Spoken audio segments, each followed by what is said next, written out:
కొన్ని అనుమానాలు ఉండేటివి. ఓటు ట్రాన్స్ఫర్ అవుతుందా లేదా, ఓటు ట్రాన్స్ఫర్ కాకపోతే ఎక్కడన్నా సీట్లు నష్టపోతామని. అందుకే మీరు ఒకసారి చూస్తే ఎన్నికలు మొత్తం సెట్ అయింది, నామినేషన్స్ వేసాం, ముందుకెళ్ళాం.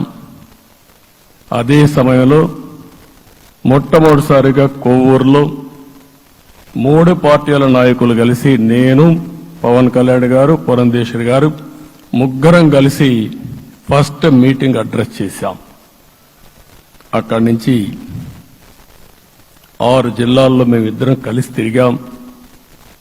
బీజేపీ నాయకులు కలిసి వచ్చారు.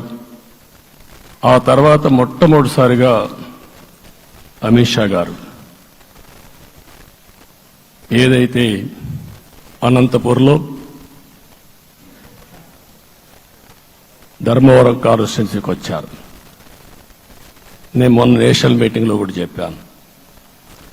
ఆయన వచ్చినప్పుడు చాలా స్పష్టంగా ఎందుకు మేము పొత్తు పెట్టుకున్నామనే విషయాలు చెప్తూ ఈ ప్రభుత్వ అవినీతిని ఎండగట్టారు, సూటిగా మాట్లాడారు. ఆ ఒక్క మీటింగ్తో రాష్ట్రం మొత్తం ఒక నమ్మకం వచ్చింది. బీజేపీ కూడా పూర్తిగా ఈ కూటమిని సపోర్ట్ చేస్తున్నారనే కాకుండా ఈ రాష్ట్రానికి ఏ అవసరం ఉందో చెప్పగలిగారు. అది అయిన తర్వాత ప్రధానమంత్రి గారు వచ్చారు. మొట్టమొదటి మీటింగ్ మీరు చూస్తే ఇక్కడనే రాజమండ్రిలో పెట్టారు. రాజమండ్రిలో స్పష్టత ఇచ్చారు, నేను అనకాపల్లిలో స్పష్టత ఇచ్చారు. తర్వాత రాజంపేటలో మాట్లాడుతూ చాలా క్లియర్గా చెప్పారు. ఇదే విజయవాడకు వచ్చినప్పుడు రోడ్ షో పెడితే నా జీవితంలో ఎప్పుడూ చూడలేదు, ప్రధానమంత్రి గారు కూడా అదే చెప్పారు. బ్రహ్మాండమైన రోడ్ షో విజయవాడలో జరిగిందని ప్రధానమంత్రి గారు కూడా అభినందించే పరిస్థితికి వచ్చారు. ఇవన్నీ కలయికే మన విజయం. ఈ విషయం మనం గుర్తుపెట్టుకోవాల్సిన అవసరం ఉంది. మీరు కష్టపడ్డారు. నేను చాలా ఎన్నికల్లో చూశాను. అందరూ అభ్యర్థులు కూడా ఈ ఎన్నికల్లో కష్టపడిన విధానం కానీ ఇంత కష్టం నేను ఎప్పుడూ చూడలేదు. ఒక్క మాటలో చెప్పాలంటే ప్రతి ఒక్కరూ మనసు పెట్టి పనిచేశారు.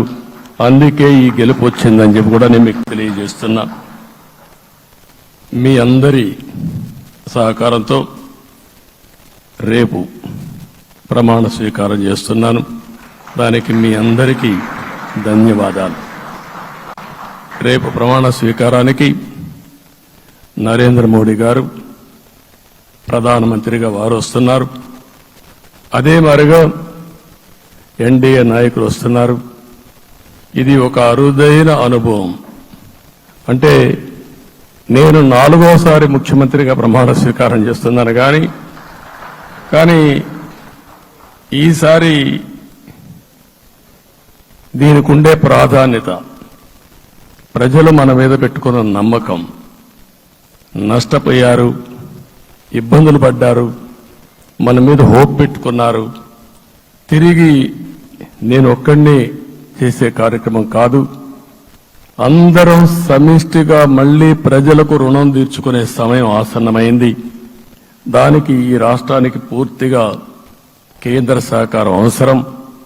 నిన్న పోయినప్పుడు కూడా నేను చాలా స్పష్టంగా కేంద్ర నాయకత్వాన్ని కోరాను. అటు అమిత్ షా గారిని, అదే మరి ప్రధానమంత్రి గారిని అందరినీ కోరాం.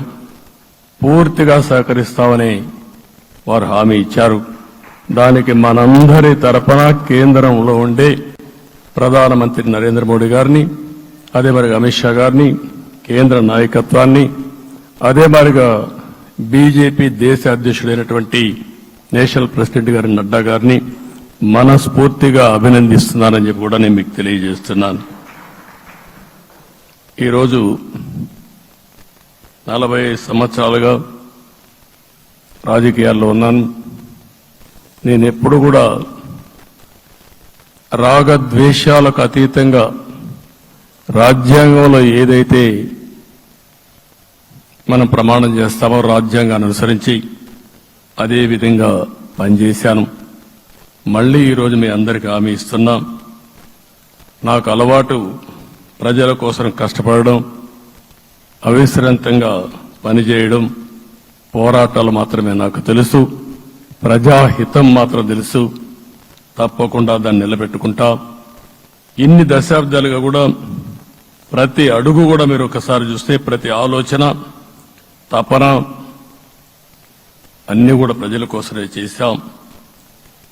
ఈరోజు మనకిచ్చింది ప్రజల అధికారం కాదు, ఇది ఒక పవిత్రమైన అత్యున్నతమైన బాధ్యత మనకు అప్పచెప్పారు. ఈ విషయం అనుక్షణం ప్రతి ఒక్కరూ మనం గుర్తుపెట్టుకోవాల్సిన అవసరం ఉంది. నేను 14 సంవత్సరాలు దగ్గర ముఖ్యమంత్రిగా ఉన్నాను, 15 సంవత్సరాలు ప్రతిపక్ష నాయకుడిగా పనిచేశాను. ఎన్నో సవాళ్లు చూశాను, ఎన్నో సంక్షోభాలు చూశాను. ప్రతి ఒక్క సంక్షోభాన్ని ఒక అవకాశంగా మలుచుకుని ముందుకు పోయాం. ఈ రోజు కూడా మీకు అందరికీ ఈరోజు రాష్ట్రంలో మనం చూస్తే చాలా సమస్యలున్నాయి. నా అనుభవాన్ని మొత్తం తీసుకుని పూర్తిగా మీ అందరి సహకారంతో, మిత్రులు పవన్ కళ్యాణ్ గారి సహకారంతో పేద ప్రజల జీవితాలను మార్చడానికి మనం నిత్యం ఆలోచిద్దాం. అది చేసి మన నిజాయితీని, మన కృతజ్ఞతని ప్రజలకు తెలియజేద్దాం. అందుకని ఇంకొక పక్క మీరు ఆలోచిస్తే రాష్ట్రం పూర్తిగా శిథిలమైపోయింది. దెబ్బతినని వర్గం అంటూ లేదు. అందుకనే ఓసారి ఆశ్చర్యం కూడా వేస్తుంది. ఈ రాష్ట్రం నుంచి కూలి పనుల కోసం వేరే రాష్ట్రాలకు వెళ్లిన వ్యక్తులు సొంత డబ్బులు పెట్టుకుని వాళ్ళ యొక్క ఫుడ్ కూడా పాకెట్స్ తయారు చేసుకుని వచ్చి ఓటేసి మళ్లీ వెళ్లారు. ఇది ఊహించని పరిణామం. ఇక్కడుండేవాడు ఓటేయడం ఒక ఎత్తైతే, పేదవాడు చిన్న చిన్న పనులు చేసుకునేవాడు కూడా వచ్చి ఓటేశారు. ఎక్కడో అమెరికా, ఆస్ట్రేలియా, ఆఫ్రికా, విదేశాల్లో ఉండే ఎన్ఆర్ఐస్ అయితే లక్షల రూపాయలు ఖర్చు పెట్టుకొని వచ్చి పనిచేశారు, లక్షల రూపాయలు ఖర్చు పెట్టుకొని వచ్చి మనకు ఓటేశారు. నా జీవితంలో ఎన్నోసార్లు ఎన్నికలు చూశాను, కానీ ఈసారి ఒక బాధ్యతతో ఓటర్స్ ప్రవర్తించిన తీరు శాశ్వతంగా తెలుగు జాతి చరిత్రలో మిగిలిపోతుంది. అది ఈరోజు జరిగిన విషయం మనం గుర్తుపెట్టుకోవాలి. మనందరం ఒకటే గుర్తుపెట్టుకోవాల్సిన అవసరం ఉంది. ఏ అహంకారంతో విర్రవీగిపోయారో ఆ అహంకారం కూలిపోయింది. ఎన్నోసార్లు మనం చెప్పాం, ఏ వ్యక్తికి పదవొస్తే వినయం కూడా అవసరం. పదవొచ్చిందని విర్రవీగిపోయి రేపనేది లేకుండా ఉంటుందనుకుంటే మాత్రం ఇదే జరిగే పరిస్థితి వస్తుంది. అయితే మీ అందరినీ నేను కోరేది ఒకటే, ఇవన్నీ ఒక కేస్ స్టడీగా మీరందరం స్టడీ చేసుకోవాల్సిన అవసరం ఉంది. ప్రజలు బూతులు మాట్లాడే నేతల్ని, అరాచక శక్తుల్ని, అవినీతి పరుల్ని చూశారు. పాలకులంటే ఎలా ఉండాలో చూశారు. ఈ 5 సంవత్సరాల్లో పాలకుడు ఎలాంటి వాడు వచ్చి అర్హత లేని వ్యక్తి ఏ విధంగా ఉన్నాడో చూశారంటే, ఈరోజు ఇచ్చిన తీర్పు ఈ 5 ఏళ్లు పరిపాలించినటువంటి వ్యక్తి యొక్క ప్రవర్తన చూసిన తర్వాత ఇలాంటి వ్యక్తి పాలనకు పనికిరాడనే ఉద్దేశంతో ఓట్లు చేసే పరిస్థితికి వచ్చారు. ఇది నా ఉద్దేశ ప్రకారం ఒక కేస్ స్టడీ అవుతుంది, మనందరం కానీ జాగ్రత్తగా ఆలోచిస్తే. కానీ మనం కూడా అదే విధంగా కక్ష తీర్చుకోవాలి అని కానీ మనం ముందుకు పోతే మనకు కూడా సమస్య వస్తుంది. అదే సమయంలో ఒకటే చెప్తున్నా, తప్పు చేసిన వాడిని క్షమించి పూర్తిగా వదిలిపెడితే కూడా మళ్ళా అలవాటుగా మారుతుంది. తప్పు చేసిన వాళ్లకు శిక్ష పడవలసిన అవసరం ఉంది, చట్టపరంగా శిక్షించాల్సిన అవసరం ఉంది. అదే సమయంలో విధ్వంస రాజకీయాలు, కక్షా రాజకీయాలు కాకుండా ఇవన్నిటిని ప్రక్షాళన చేయాల్సిన అవసరం ఉందని చెప్పి కూడా నేను మీకు తెలియజేస్తున్నా.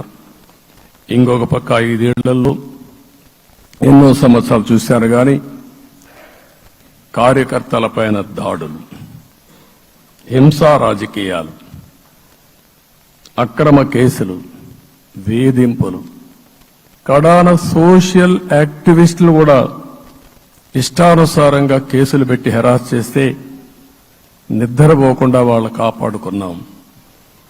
ఇంకొక పక్కన అన్ని పార్టీలకు 3 పార్టీలకు అనుభవం ఉంది.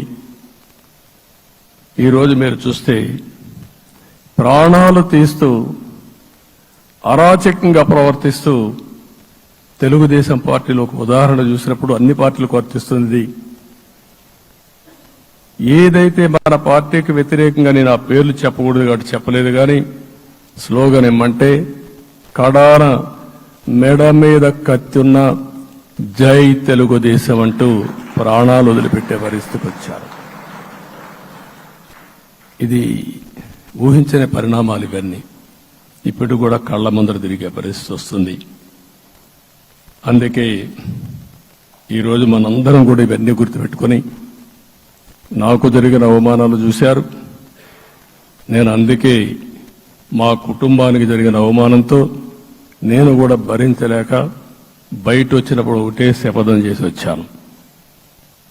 ఆ శపథం ఇది గౌరవ సభ కాదు, ఇది కౌరవ సభ. ప్రజాక్షేత్రంలో గెలిచి మళ్లీ ఈ సభను గౌరవ సభగా చేసి అడుగు పెడతానని చెప్పి శపథం చేసి బయట వచ్చాను. ఓసారి ఇవన్నీ చరిత్ర.